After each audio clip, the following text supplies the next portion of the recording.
आज का हमारा टॉपिक है लिविंग वर्ड इन स्पेस। अब देखें, यहाँ पर लिविंग वर्ड से आपको पता है मतलब क्या है, लिविंग थिंग। लिविंग वर्ड का मतलब यहाँ पर क्या है, लिविंग थिंग। और स्पेस का मतलब यहाँ पर क्या है, स्पेस किसको कह रहा है, स्पेस कह रहा है यहाँ प्लेस को, जगह को। स्पेस का लफ्जी मतलब यहाँ पर क्या है, स्पेस का मतलब है यहाँ पर स्पेस का मतलब दे रहा है जगह का। Living word in space. अच्छा, अब इधर देखें, ये हमारा जो अर्थ है, ये हमारा प्लेनेट जो अर्थ है, ये पूरा हमारा प्लेनेट, ये हमारी जो जमीन है, ये अर्थ है, ये हमारा क्या है, ये हमारा प्लेस है। ये हमारा क्या है, स्पेस है, ये हमारा क्या है, ये प्लेस है।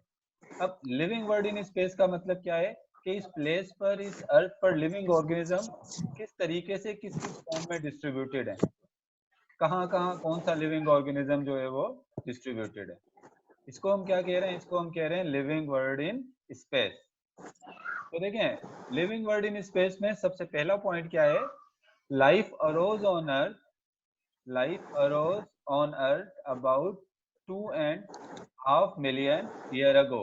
यानी ये जो जमीन है, इस जमीन पर जो जिंदगी आई, ये जो जमीन है, इस जमीन पर जो जिंदगी आई, इस जमीन पे पहला जो लिविंग ऑर्गेनिज्म इस जमीन पर आया, वो कब आया इस जमीन पर पहला living organism, about 2.5 million year ago. 2-250 million साल पहले, बिलियन साल पहले, सॉरी, 2.5 बिलियन ईयर अगो पहले पहला लिविंग ऑर्गेनिज्म कहाँ आया, जमीन पर आया। अच्छा, उसके बाद क्या होता है कि ये पहला लिविंग ऑर्गेनिज्म जो आया, तो वो पहला लिविंग ऑर्गेनिज्म कौन सा था जो जमीन पर आया।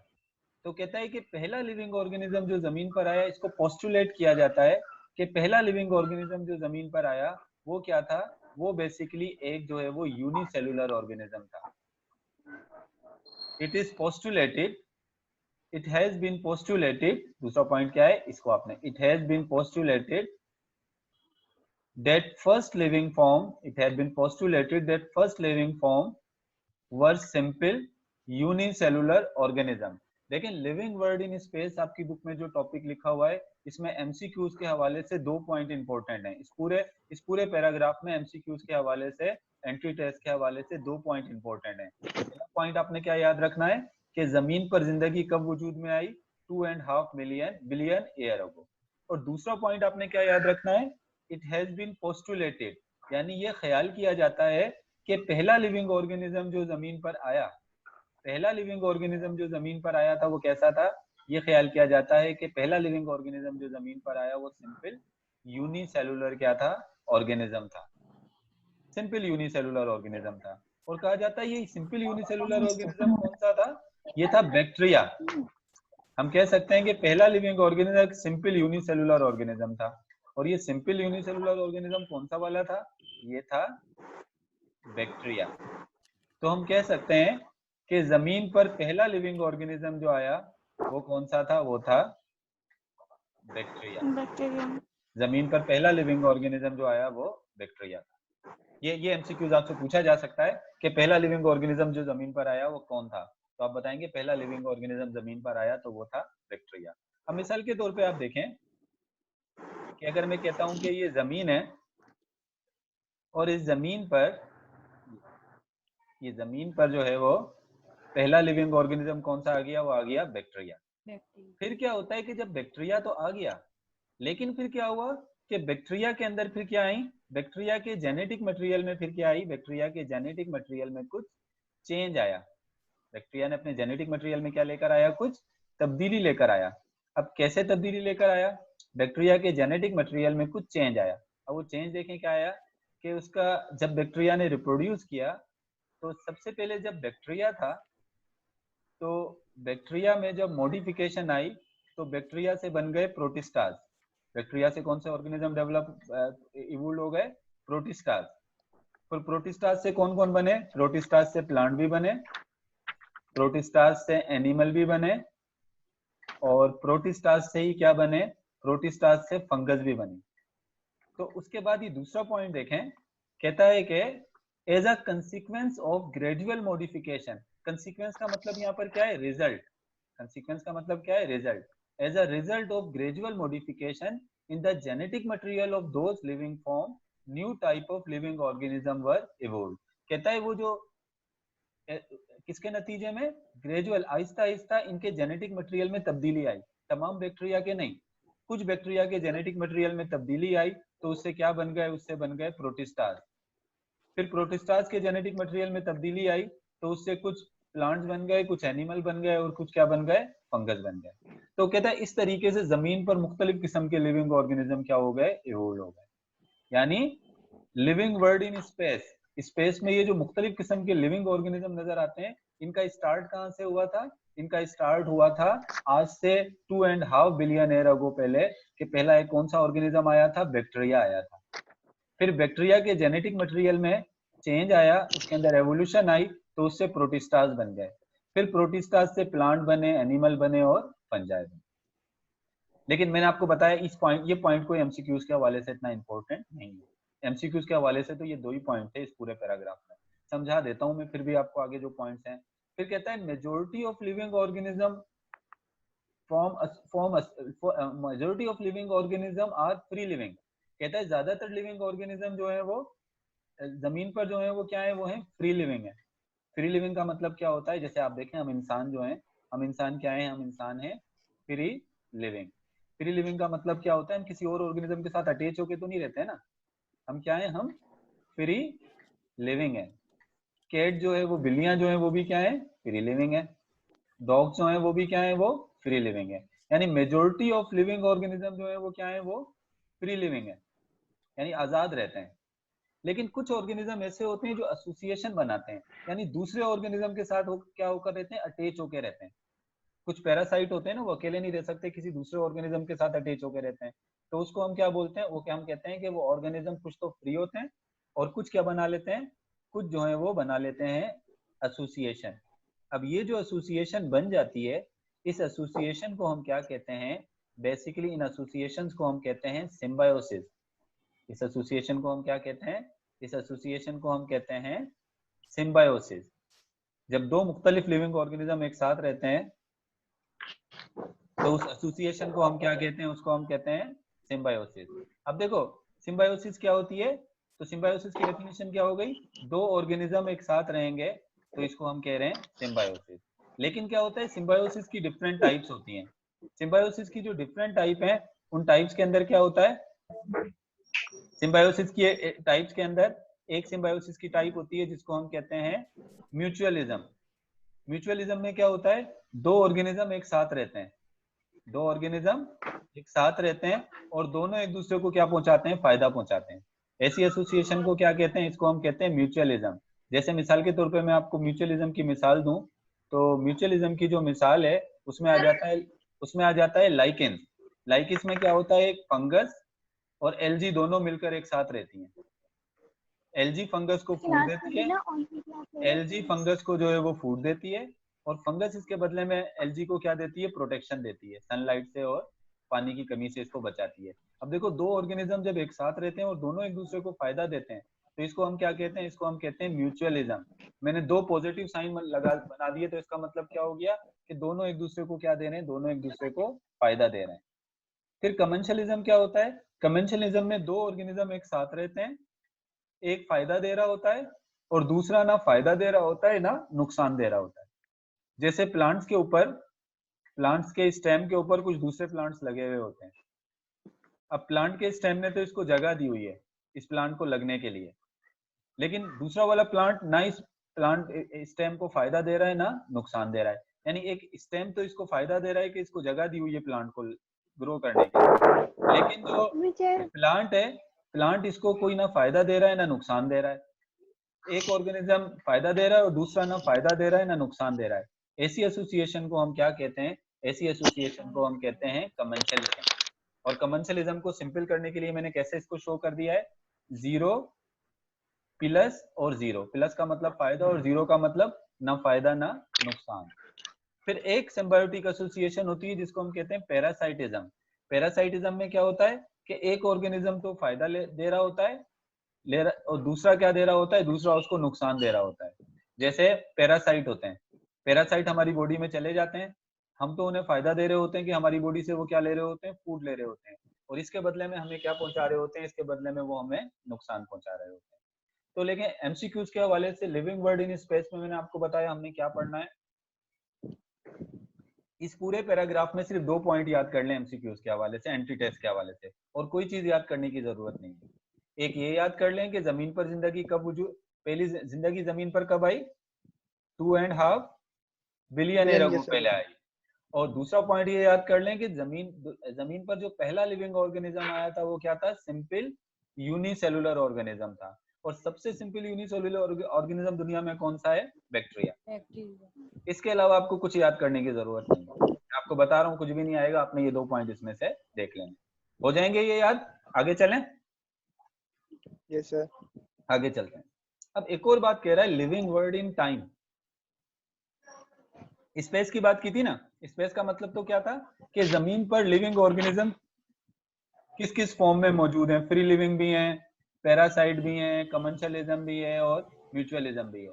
लेकिन लिविंग वर्ड इन टाइम का मतलब क्या हुआ, वही वाली पहले वाली बात हो गई कि जमीन पर जिंदगी कब वजूद में आई और क्या क्या उसमें तब्दीलियां आई, कब वजूद में आई और उसमें क्या क्या तब्दीलियां आई।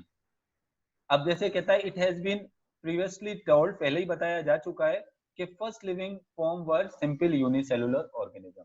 पहला लिविंग ऑर्गेनिज्म जो जमीन पर आया वो कैसा था, वो सिंपल यूनिसेलुलर ऑर्गेनिज्म था। अब एक क्वेश्चन अराइज होता है, how did we come to know this, हमें कैसे पता लगा, साइंटिस्ट को कैसे पता लगा कि पहला लिविंग ऑर्गेनिज्म जो है वो सिंपल यूनिसेलुलर ऑर्गेनिज्म था। फिर दूसरा क्वेश्चन ये अराइज होता है, how and when did present organism evolve, कब ये आज की जो ऑर्गेनिज्म हमें नजर आ रहे हैं, इंसान नजर आ रहे हैं, जानवर नजर आ रहे हैं, ये कब इवोल्व हो गए, ये जमीन पर कब आ गए। तो इन क्वेश्चन को हम इनका जवाब कैसे दे सकते हैं, such question can be solved with the study of fossil. In questions का जवाब हमें किसकी स्टडी से पता लगता है, इन क्वेश्चन का जवाब हमें पता लगता है किसकी स्टडी से, फॉसिल्स की स्टडी से। और मैं आपको बता चुका हूँ फॉसिल की स्टडी को हम क्या कहते हैं, पैलेंटोलॉजी कहते हैं। पैलेंटोलॉजी हम फॉसिल की स्टडी को कहते हैं। अब क्या होता है, फॉसिल को डिफाइन कैसे करते हैं, फॉसिल होता क्या है, fossils are remains of ancient organism that live in ancient time। पुराने वक्तों में जो ऑर्गेनिज्म रहते थे उनके जो रिमेन्स हैं, रिमेन्स का मतलब उनके बाकियात, उनकी हड्डियां या उनके बॉडी के डिफरेंट पार्ट जो जमीन के अंदर दब गए, उनको जब हम निकालते हैं तो उनको हम क्या कहते हैं, उनको हम कहते हैं फॉसिल। अच्छा, मैं इस आगे बात बताने से पहले मैं एक सिंपल सी बात आपको ये बताना चाहूंगा कि ये फॉसिल पहाड़ों में कैसे दब जाते हैं, फॉसिल पहाड़ों में आए कैसे। सबसे पहले तो ये समझें कि ये पहाड़ बनते कैसे हैं, ये पहाड़ बनते कैसे हैं। जो हमें, आप कराची जाते हो तो कराची के रास्ते में आपको ये पहाड़ नजर आ रहे होते हैं, ये पहाड़ बनते कैसे हैं, ठीक है। पहाड़ बनने का तरीका क्या होता है, मिसाल के तौर पे आप देखो कि अगर आप अपने घर की डस्टिंग नहीं करते हो 1 हफ्ते तक, तो आपके घर में हर चीज के ऊपर डस्ट की एक लेयर जमा हो जाती है। अगर आप अपने घर की डस्टिंग कई हजारों साल तक ना करोगे तो बहुत ज्यादा जो है वो बहुत ज्यादा प्रॉब्लम नहीं हो जाएगी। अगर आप बहुत अरसे तक जो है वो क्या कहना चाहिए, डस्टिंग नहीं करो। मिसाल के तौर पे मैं कह रहा हूँ कि अगर आपने 1 हफ्ते तक डस्टिंग नहीं की तो आपके घर में मिट्टी की सेडिमेंट्स की एक लेयर बन गई। लेकिन अगर कई हजारों साल तक डस्टिंग नहीं करोगे तो सेडिमेंट की मुसलसिल क्या बनती चली जाएंगी, ऐसी लेयर्स बनती चली जाएंगी। और यही लेयर्स बनकर जो है वो क्या, जब इन लेयर्स के ऊपर सनलाइट पड़ती है, इनमें कुछ केमिकल चेंज आता है तो यही किसमें कन्वर्ट हो जाती हैं, ये कन्वर्ट हो जाती हैं रॉक्स में।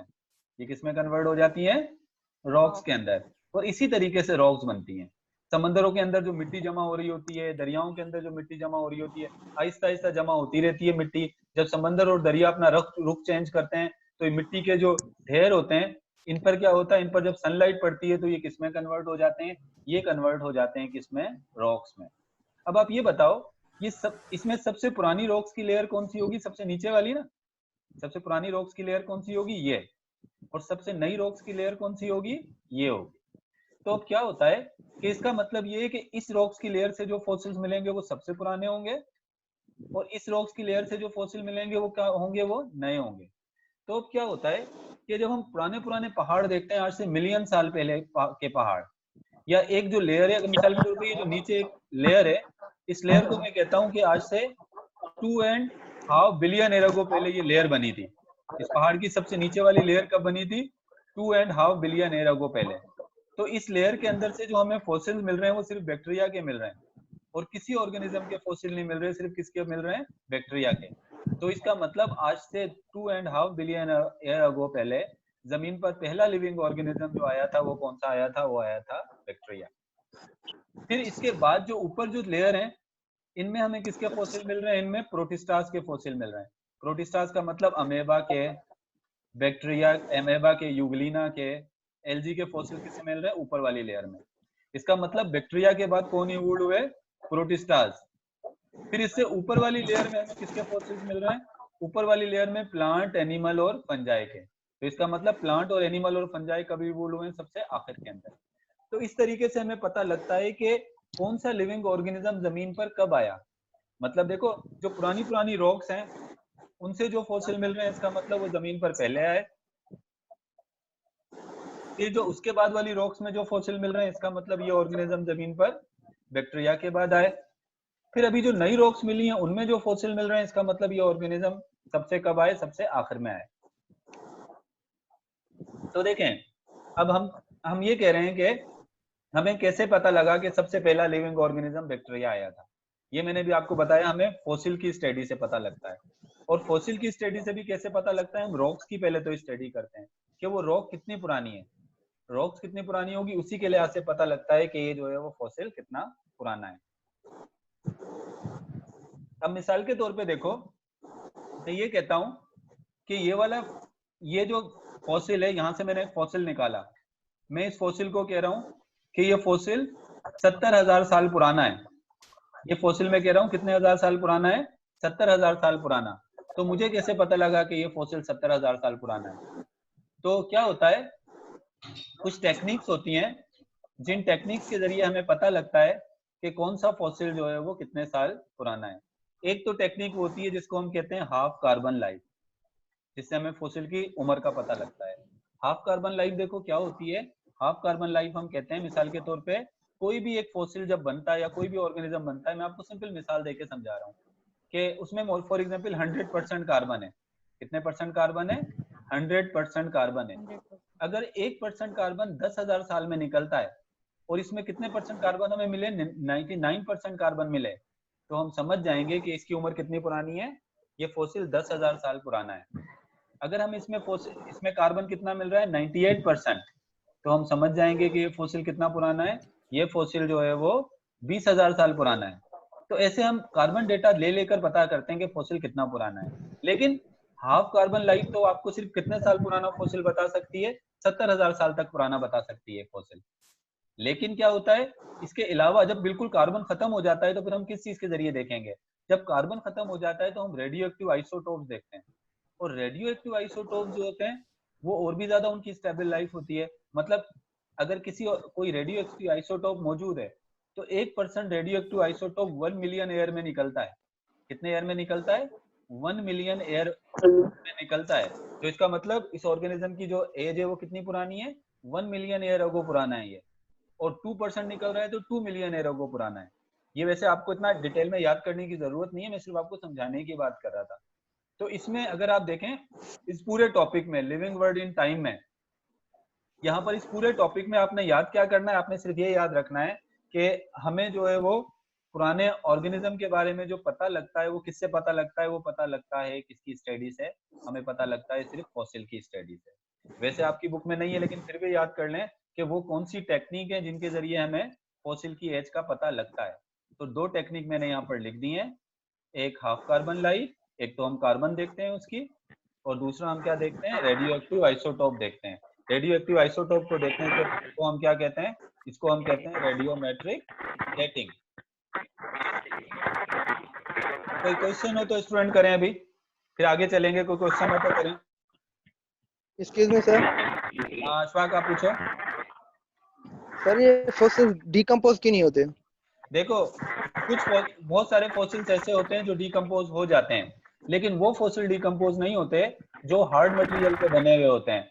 जैसे क्यूटिकल हो गया, लिग्निन हो गया, इस तरह के केमिकल से। और देखो डिकम्पोज क्यों नहीं होते, क्योंकि पहाड़ के अंदर कुछ ऐसी जगह पर फॉसिल जो है वो किसी ऐसी जगह पर फॉसिल जो है स्टक हो जाते हैं, ऐसी जगह पर मतलब फॉसिल जमा हो जाते हैं जहां पर क्या होते हैं, डिकम्पोजर मौजूद नहीं होते। वहां कौन मौजूद नहीं होते, डिकम्पोजर, मतलब डिकम्पोजर। बैक्टीरिया और फंगस मौजूद नहीं होते, तो उसकी वजह से वो डिकम्पोज नहीं होते, उनके अंदर मिनरल जमा हो जाते हैं, वो हार्ड हार्ड उसमें क्या स्टोन में क्या हो जाते हैं, कन्वर्ट हो जाते हैं। यानी वो उनकी जैसे समंदर की लेयर होती है ना, कोई सॉल्टी वाटर होता है या कुछ ऐसा होता है, वहां पर बैक्टीरियल एक्टिविटी कम होती है, तो इस वजह से वो फॉसिल जो है वो वहां पर फॉसिल फॉर्म में कोई ऑर्गेनिज्म आ जाता है। ये पूरा एक प्रोसेस होता है जिसको हम कहते हैं फॉसिलाइजेशन का प्रोसेस। और हर पार्ट फॉसिल बनता भी नहीं है। प्लांट का वो जो जी। हार्ड पार्ट होता है वही फॉसिल्स में कन्वर्ट होता है। तो ऐसे बैक्टीरिया की जो सेल वॉल होती है उसमें काइटिन होता है या इस किस्म का हार्ड मटेरियल होता है, वही सिर्फ फॉसिल फॉर्म में आता है। बाकी चीजें तो खत्म हो जाती हैं, अंदर का मटेरियल थोड़ी बचता है। पोलन ग्रेन का भी ऊपर जो स्पोरोपोलिन का बना हुआ होता है ना लेयर, वो सिर्फ बचती है, अंदर का प्रोटोप्लाज्म तो डिकम्पोज हो जाता है। इंसानों के अंदर आपने देखा होगा अक्सर हमारी पूरी बॉडी डिकम्पोज हो जाती है, फिर थोड़ी वर्षे तक हमारी क्या रहती है, सिर्फ बोन्स ही रहती हैं। पूरा का पूरा ऑर्गेनिज्म तो कोई भी फॉसिल फॉर्म में नहीं रहता, सिर्फ उसके हार्ड पार्ट ही जो है वो फॉसिल में कन्वर्ट होते हैं। हाँ, इसके अलावा कोई क्वेश्चन? सर जी जी, अलीजा सर पूछे। ये आपने बताया कि बैक्टीरिया में जेनेटिक मटेरियल में मॉडिफिकेशन आती गई, हाँ तो ये सब ऑर्गेनिज्म इवॉल्व हुए। जी जी, ओके, अब मॉडिफिकेशन जेनेटिक मटेरियल में मॉडिफिकेशन तब आती है जब तो म्यूटेशन हो या तो एनवायरमेंटल चेंजेस हो। एनवायरमेंटल चेंजेस, हाँ। में एनवायरमेंटल चेंजेस ने इफेक्ट किया, इस वजह से मॉडिफिकेशंस आई। देखो ये क्योंकि ये बहुत पहले हुआ है, ये आज से मिलियन साल पहले हुआ। अब हम दोनों चीजों को ले सकते हैं, कुछ जेनेटिक मॉडिफिकेशन जेनेटिक मटेरियल में म्यूटेशन की वजह से भी आई होगी और एनवायरनमेंट की वजह से, दोनों फैक्टर हो सकते हैं। किसी के बारे में हम कह नहीं सकते कुछ भी, क्योंकि ये हाइपोथेसिस है, दोनों ही चीजों की वजह से चेंज आया होगा। इसको मैं थोड़ा डिटेल में डिस्कस करूंगा जब एवोल्यूशन वाला चैप्टर पढ़ेंगे कि चीजें कैसे इवोल्व होती हैं। देखें, रिप्रोडक्शन से ऑर्गेनिज्म के नंबर बढ़ते हैं। रिप्रोडक्शन जब होती है तो ऑर्गेनिज्म अपने जी नंबर सर। बढ़ाते हैं, और जब एवोल्यूशन होती है तो ऑर्गेनिज्म की नई टाइप्स बनती हैं, नए नए टाइप्स के ऑर्गेनिज्म बनते हैं। होता कैसे, इसको एवोल्यूशन वाले चैप्टर में डिस्कस करेंगे। आगे चलें? तो सर बाकी हाँ पूछो सर पूछो, क्वेश्चन बाकी जो पूछो। बैक्टीरियाज हैं, जी बाकी जी, जो बैक्टीरियाज हैं अभी तक जो यूजफुल बैक्टीरियाज हैं या हार्मफुल बैक्टीरियाज हैं, उसमें तो मॉडिफिकेशन नहीं आई है। नहीं उनमें नहीं है। तो देखो सारे के सारे, अब देखो हम कहते हैं कि बैक्टीरिया से प्रोटिस्टास बने, तो सारे ही बैक्टीरिया से जी सर। प्रोटिस्टास थोड़ी बन गए। कुछ बैक्टीरिया थे वो किसी खास क्लाइमेट के अंदर उनके अंदर चेंज आया तो उससे प्रोटिस्टास बने। अब जैसे कोरोना वायरस है, कोरोना वायरस को कह रहे हैं ये फ्लू वायरस है, जो नजला खांसी जी सर। जुकाम वाला वायरस होता है ना, ये वही वायरस है।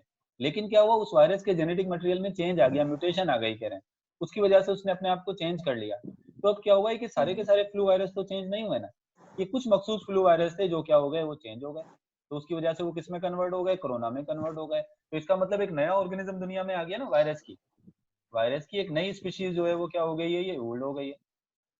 आगे चल के हो सकता है और भी चेंज आए। जी सर। क्लियर हो गया? आगे चलें। Yes sir. अच्छा अब एक और देखो, आगे एक और जो चीज दी हुई है वो है आपके पास जियोलॉजिकल टाइम स्केल दिया हुआ है। अच्छा एक बात बताऊं आपको, जियोलॉजिकल टाइम स्केल में पिछले कई सालों में जो कोई एमसीक्यूज तो नहीं आता एंट्री टेस्ट में, एमसीक्यूज कोई इससे नहीं आता, लेकिन फिर भी मैं आपको बता देता हूँ कि जियोलॉजिकल टाइम स्केल होता क्या है, इसको है क्या ये। देखो जियोलॉजिकल टाइम स्केल होता क्या है।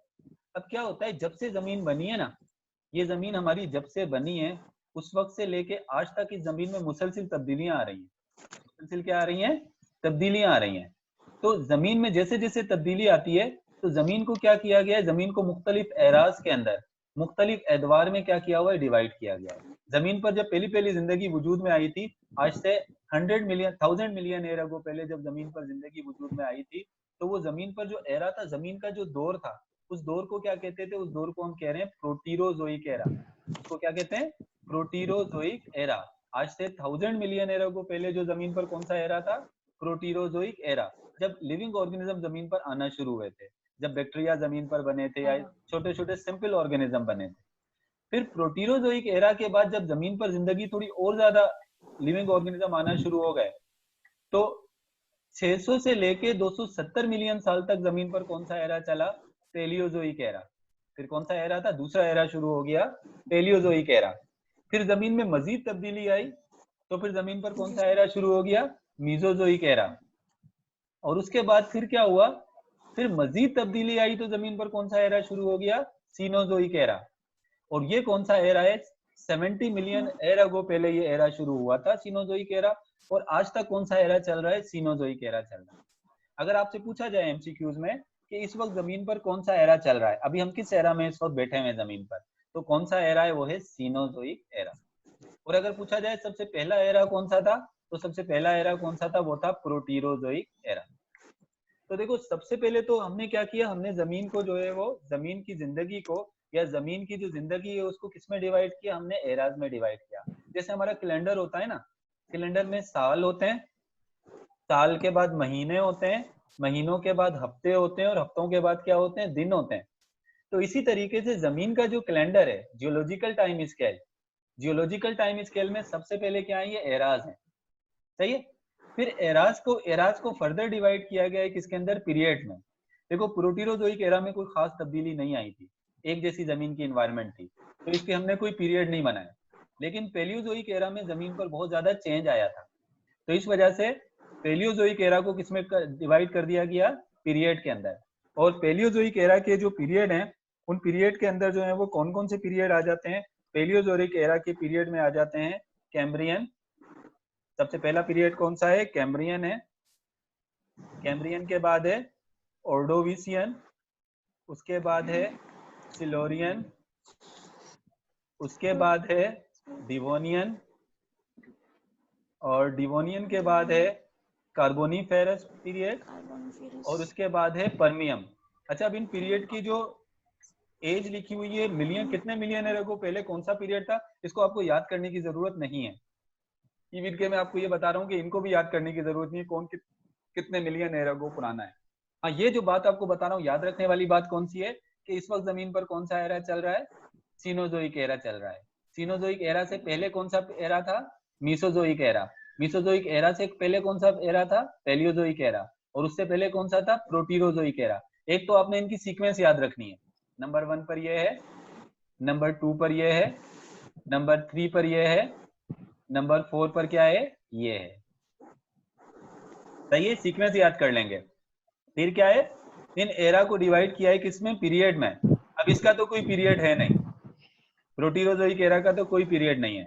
अब पेलियोजोइक एरा के इतने सारे पीरियड हैं, तो इन पीरियड को कैसे याद करेंगे? इनका भी सीक्वेंस याद रखना है। तो मैं तो इसको इस तरह से याद करवा कहता हूँ, आप इसमें याद, इसकी एक ऐसी एब्रिविएशन बना लें, कोस्ट कोस्ट कोस्ट सीपी।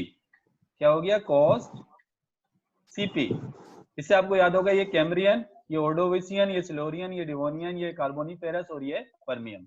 बस सिंपल सी इसकी एक एब्रिविएशन याद कर लें, कोस्ट सीपी। का मतलब क्या हो गया? ये इसके कितने पीरियड है? 1 2 3 4 5 6 पीरियड हो गए।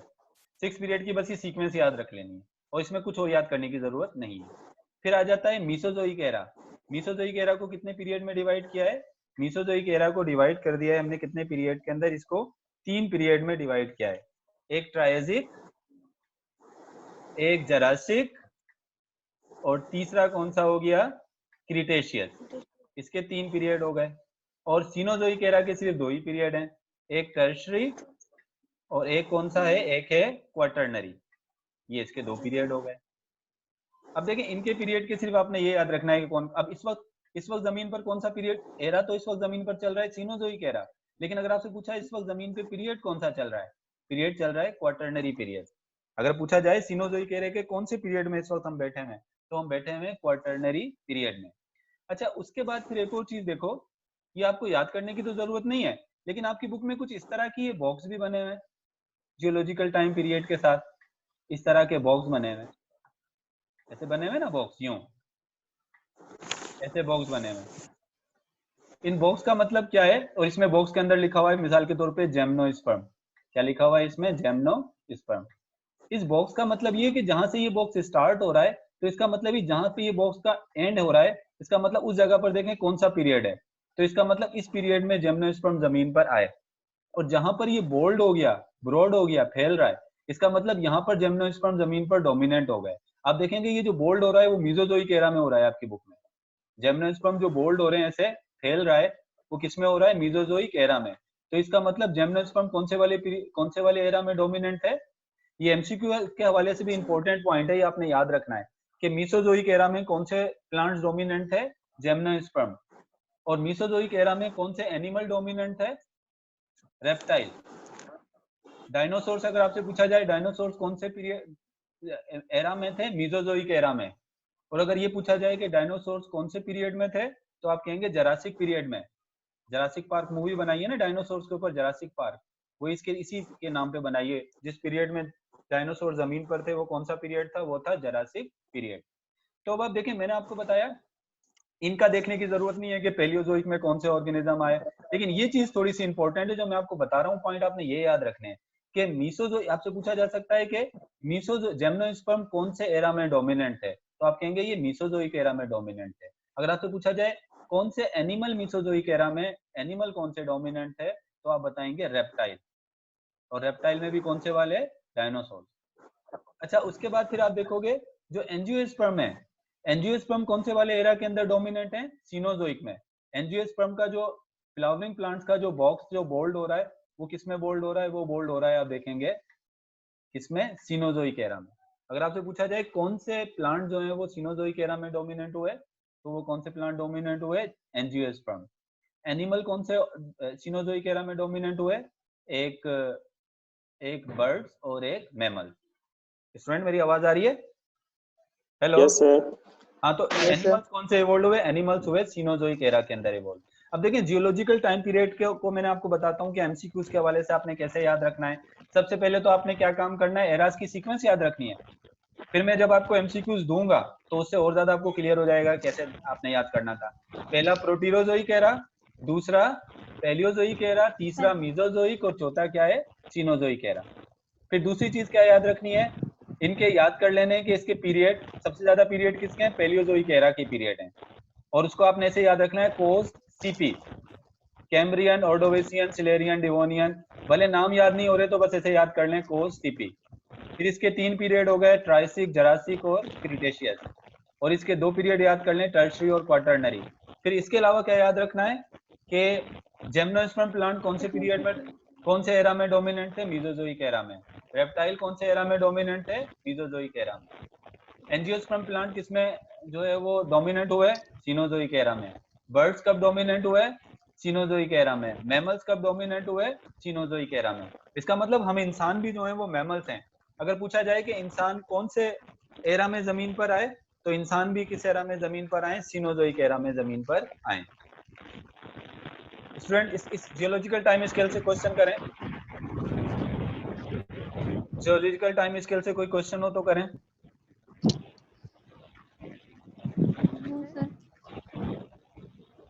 बुक में देखिएगा, लेकिन ये जो पॉइंट बताएं इसके बाकी कंफ्यूज होने की जरूरत नहीं है। मैंने जो पॉइंट बताएं बस ये याद करने से ज्यादा कोई भी एमसीक्यूज में, एंट्री टेस्ट में इसको इतना डिटेल में लेके नहीं जाते जियोलॉजिकल टाइम पीरियड को। इसमें इतना ज्यादा कंफ्यूज होकर अपना टाइम जाया करने की जरूरत नहीं है इन चीजों में, क्योंकि आगे बहुत सारी चीजें पढ़ने वाली हैं। हो गया क्लियर? जी जी पूछो सर ये जो आपने बताया कि जो सबसे पहले हमारे पास वो यूनिसेलुलर बैक्टीरिया, सर वायरस कब इवॉल्व हुए दुनिया में? देखो, वायरस तो बैक्टीरिया से भी पहले आया, मगर मसला ये कि वायरस को अभी हम लिविंग ऑर्गेनिज्म में शुमार नहीं कर रहे हैं ना। वायरस लिविंग नहीं है, तो इस वजह से कह रहे हैं पहला लिविंग ऑर्गेनिज्म जो जमीन पर आया वो कब आया? वो आया इतने मिलियन साल पहले, लेकिन उससे पहले वायरस आया था। लेकिन वायरस क्योंकि लिविंग नहीं है, हमें कैसे पता चलता है कि ये वायरस बैक्टीरिया से पहले आया? हमें इस तरह से पता लगता है कि वायरस के देखो फॉसिल्स वगैरह तो कुछ नहीं मिल रहे, लेकिन वायरस की बहुत सिंपल फॉर्म है, वो सिर्फ प्रोटीन और